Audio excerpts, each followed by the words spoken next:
É muito bom estar aqui para poder contar como começou a prevenção à dependência química com o amor exigente.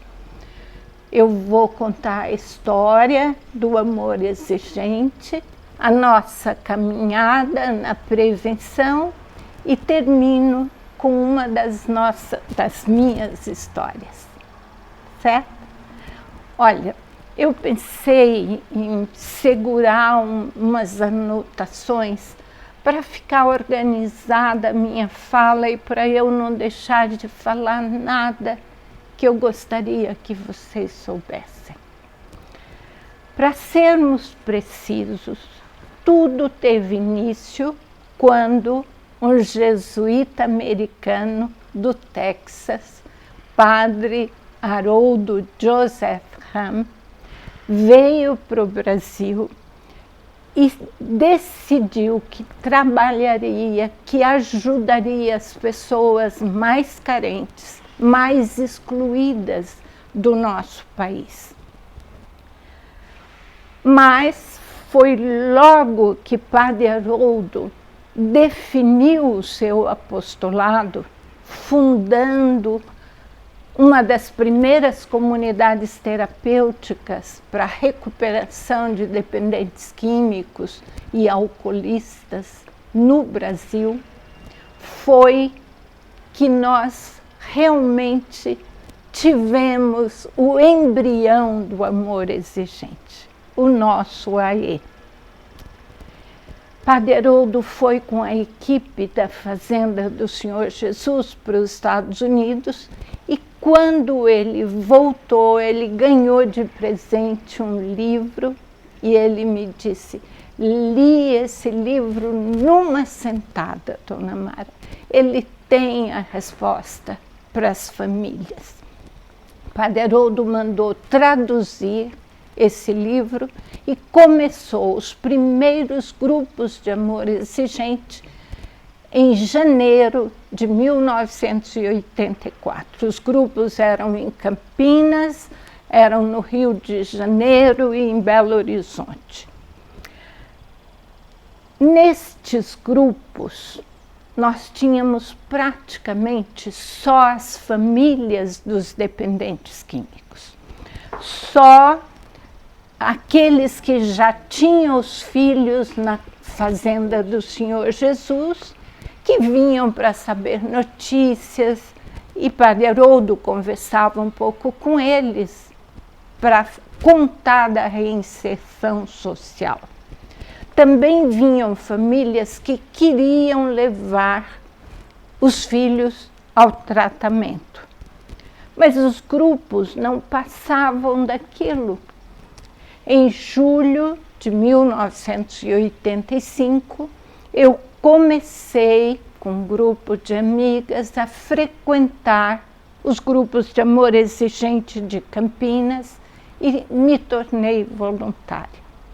E nunca mais deixei o trabalho voluntário com o amor exigente. Em 1986, fui para a diretoria da POT, Associação Promocional de Oração e Trabalho, e fui coordenadora nacional do amor exigente. Nesta época, nós começamos a viajar e apresentar o amor exigente. Então, Padre Haroldo falava das comunidades terapêuticas e eu fundava os grupos de apoio. Já tínhamos tantos grupos que vimos a necessidade de apoiá-los, de orientá-los, porque surgiam grupos, um atrás do outro, e foi preciso, então, em 1994, novembro de 94, fundar a Federação Brasileira de Amor Exigente. 2001, 2004, começaram a surgir grupos na Argentina, no Uruguai, e 2009 nos tornamos uma federação internacional sem fins lucrativos, trabalhando com o amor exigente, já adaptado para famílias latino-americanas, para nós, latinos. Nas comunidades terapêuticas, na vida dos nossos filhos, das famílias, era tanta dor, tanto sofrimento, que o que nós mais queríamos era chegar antes da droga na vida deles e não perdê-los. Os primeiros grupos de prevenção foram de amor exigentinho. Eram os filhos dos dependentes químicos ou os irmãos mais novos dos dependentes químicos que vinham com os pais nos grupos permanentes e nós ficávamos com eles, porque eles ficavam naquela correria e entra numa sala e sai da outra. Nós ficávamos com eles. Quem mais ajudou de início foram assistentes sociais, professoras e futuras professoras. Olha, aprendemos muito nessa época.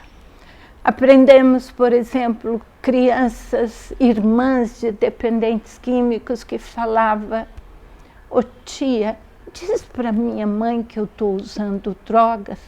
Eu falei: "Mas querido, não podemos mentir." Ele diz: "Não, é só para dar um susto nela."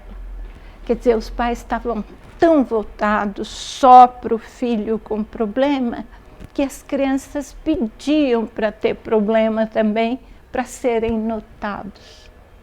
Outra vez, uma história que me comoveu profundamente, uma criança que chega ao nosso grupo de amor exigentinho, toda machucada, bracinho quebrado.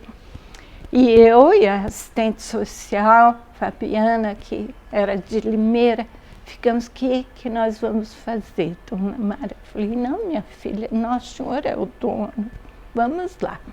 E fomos para o grupo, e nossos grupos são heterogêneos, não só com crianças que vinham de famílias com problemas, mas também crianças com famílias dos coordenadores, dos voluntários que não tinham passado pela dependência química ou por outros desajustes. E uma dessas crianças olhou para ele e falou: "Mas o que aconteceu, meu?" Ele disse: "Sabe, meu pai foi bater na minha mãe e eu me pus entre eles. E daí eu me machuquei desse jeito." Aí o menino falou: "Mas você é louco mesmo. Sabe, na minha casa eu tenho 2 irmãos mais velhos do que eu. Quando eles começam a brigar, eu entro debaixo da cama, senão sobra para mim." E daí nós pudemos relaxar e contar da doença e dizer que a droga faz as pessoas fazerem coisas que elas não querem fazer. E foi um trabalho lindíssimo. Os que mais se destacaram no começo foi o trabalho de Itumbiara, em Goiás, e Formiga, em Minas Gerais. Lá em Itumbiara, nós chegamos a ter mais de 200 crianças e adolescentes no grupo de amor exigentinho. E o que atraía era a música. Dávamos os nossos princípios, os nossos valores e cantavam. E era uma festa. Lá em Formiga, a atração, a coisa que mais eles gostavam era teatro e pintura. Depois nós tivemos também Itaú de Minas, tivemos Barretos com responsabilidade social. As crianças iam, limpavam o parque na frente da escola, mantinham as coisas. E foi assim que começou o amor exigente na prevenção com o amor exigentinho. Em 1996, lançamos o trabalho direcionado para professores. Você não imagina como era comovedor ter os professores buscando orientação para apoiar alunos e suas famílias que estavam vivendo o problema da dependência química. Foi então que nós adaptamos o livro para professores, amor exigente para professores, qualidade de vida na escola. Ora, e aqui também deu início o nosso trabalho na escola, porque esse professor levava o amor exigente para a classe dele. E havia uma tal modificação daqueles alunos com aquela matéria específica que o diretor da escola, vendo aquilo, queria pôr amor exigente em toda a escola. E assim foi o amor exigente na escola. Em 2003, aconteceu o Congresso de Londrina e Mário e Neide, com o tema Reeducar-se para Educar, mostraram para mais de 1.300 líderes voluntários de amor exigente do Brasil todo a importância da prevenção. Quando nós saímos deste Congresso de Londrina, nós sentimos que era urgente termos material para trabalhar com a prevenção. Chegamos em Campinas, montamos os nossos grupos e começamos uma experiência de prevenção para pais. Olha, era tão gratificante. À medida que nós fazíamos as reuniões, discutíamos, nós concluíamos que era aquele o caminho. Determinação, dedicação, fez com que em 2 anos nós lançássemos no congresso seguinte, 2005, em Campo Grande, Mato Grosso do Sul, o nosso livro Prevenção com Amor Exigente antes que coisas ruins aconteçam. Tem muitas definições para o amor exigente, mas uma das que eu mais gosto, seguramente você tem uma definição muito boa, mas uma das que eu mais gosto é: amor exigente é um novo enfoque para verdadeiros e comprovados conceitos de educação. O nosso programa, ele tem 4 pilares de sustentação. O primeiro pilar são os princípios básicos comportamentais que ajudam a nortear os nossos relacionamentos. O segundo veio para sustentar os nossos valores, os princípios éticos. O nosso terceiro pilar é a responsabilidade social. Responsabilidade social me salvou. No momento em que eu estava morrendo de pena de mim e de saudade do meu filho, o que me salvou foi sair de mim e fazer alguma coisa pelo outro. Foi parar de pensar na minha perda, na minha dor, e sair para ajudar o outro. Responsabilidade social. No começo era cidadania, que também ajuda os nossos filhos a acharem dentro deles o que eles têm de bom. Responsabilidade social, nosso terceiro pilar, e nosso quarto pilar, espiritualidade pluralista. Somos um povo místico, precisamos transcender, buscar ou na nossa igreja, ou no Criador, ou no Deus que você concebe, da forma como você concebe, a sua sustentação para enfrentar crises, para sair das crises. E sabe, a definição de prevenção do amor exigente é educar ou reeducar, criando condições para que a pessoa não use, não abuse de álcool e outras drogas e escolha ser livre e ter comportamentos adequados. Sensibilizar as pessoas, fazer com que elas percebam a importância de chegarmos mais cedo em comportamentos desajustados, inadequados dos nossos filhos, dos nossos amigos, companheiros. Informá-los da maneira certa e formá-los é o alvo da prevenção. Sensibilizar pessoas, informá-las e formá-las com os 4 pilares do programa Amor Exigente.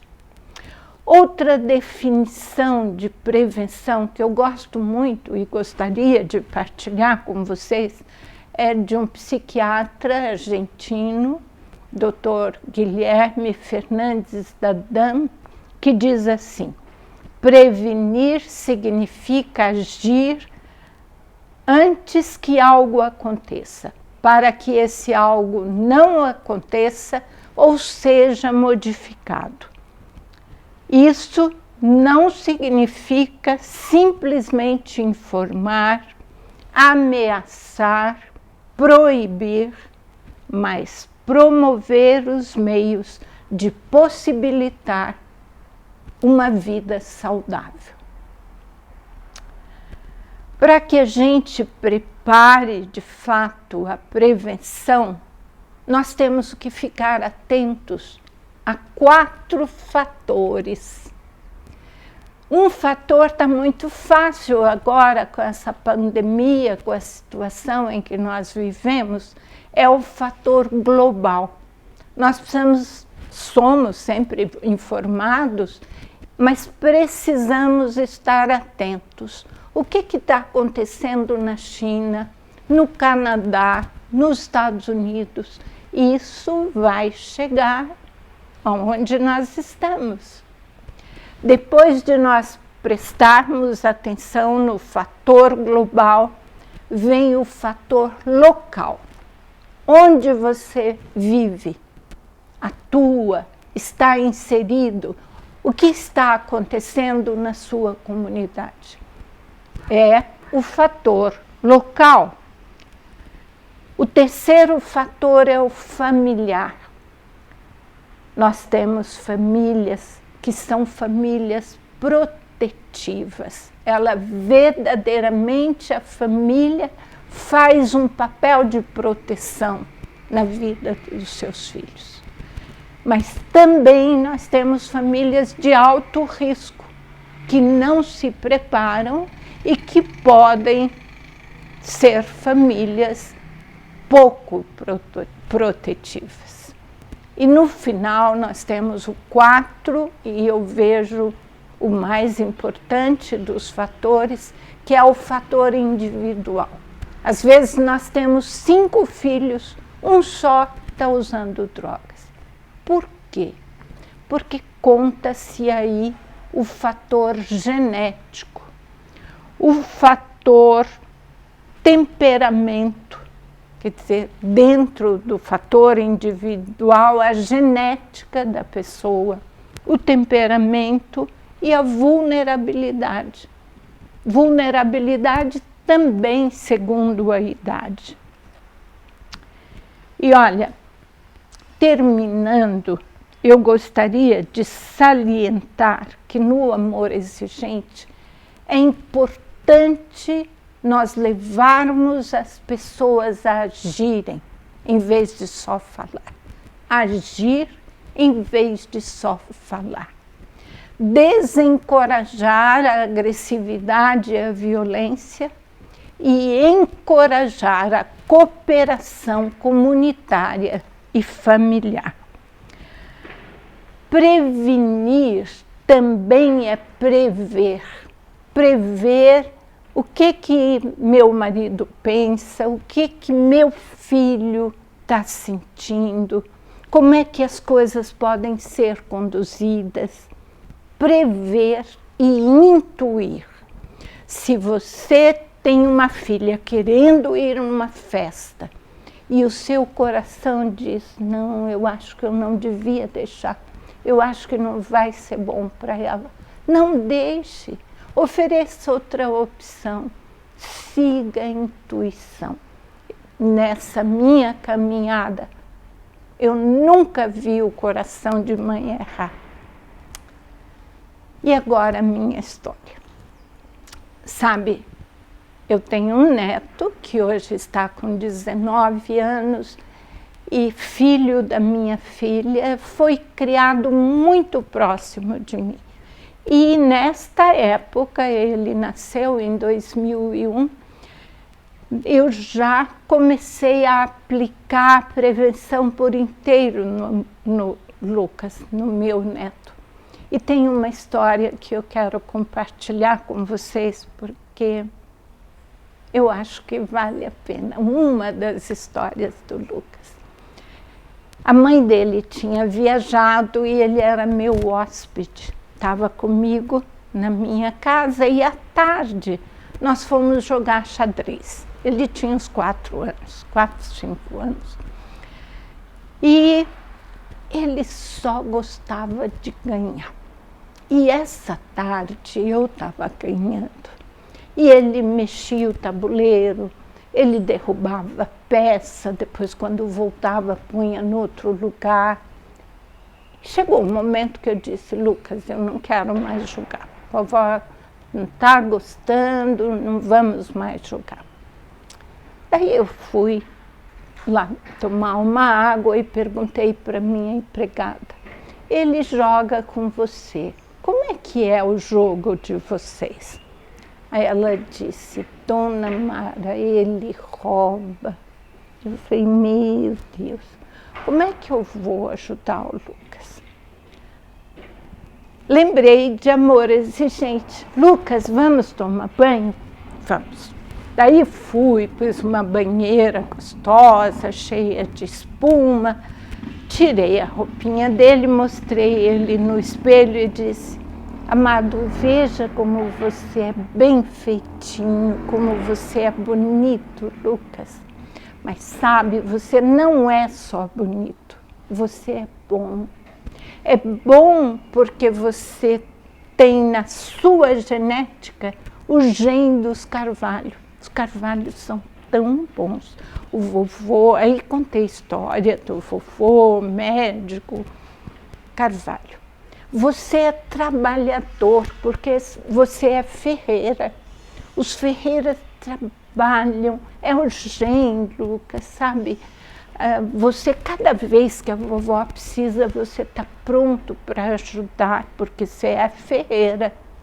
Você é barreto como seu pai, artista. Olha quanta coisa bonita se faz para a vovó. E a vovó tem na casa inteira as coisas que ela aprecia, porque você é Barreto. Mas você é Menezes também. E sabe, o vovô da sua mãe pôs uma marca nos Menezes. Todos os filhos, os netos, são pessoas íntegras, corretas, que não mentem, que não fazem nada pelas costas.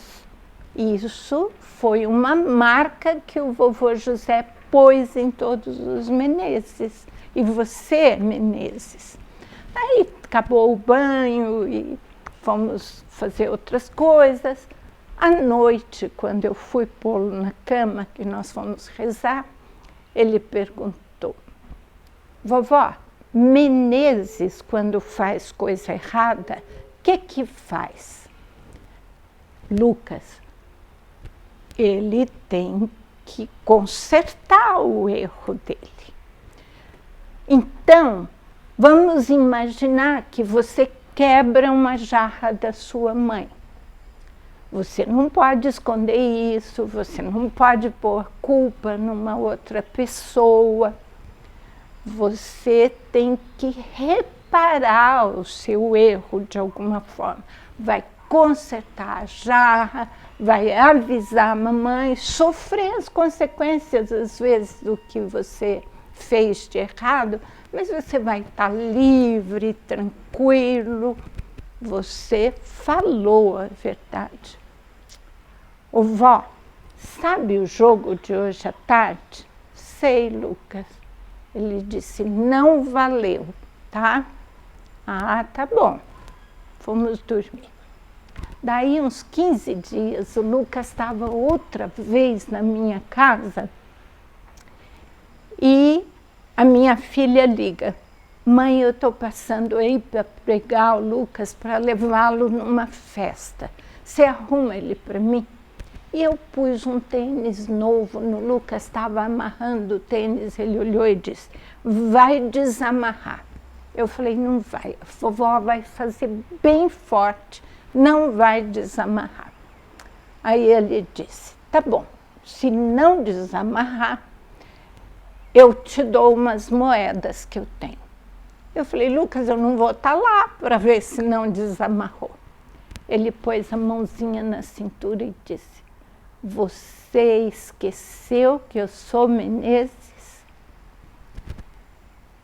Assim o amor exigente nos ensina a trabalhar com os nossos amados e a fazer prevenção sem violência, sem agressividade, querendo realmente que eles sejam o melhor deles mesmos, para eles e para o mundo em que eles vão viver. Foi uma alegria estar aqui. Alegria de você ter me ouvido todo esse tempo também. Obrigada.